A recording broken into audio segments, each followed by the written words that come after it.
අම්මා ආවේ නෑනේ. ඇයි ආවේ නැත්තේ? අම්මා මැරුණා. අම්මා මැරුණා. ගොඩක් කල්ද පුතේ? එහෙනම් ඉච්චරක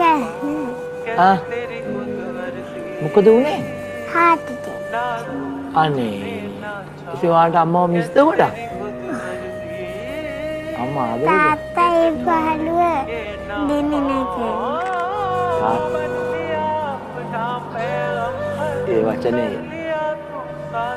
ඒ වචනේ අහන්න ලැබෙන එක හරි වාසනාවක් මල්ලි. තාත්තේ පාළුව දෙන්නේ නැහැ. තාත්තා අම්මගේ තාත්තගේ දෙන්නගේ ආදරේ දෙනවා.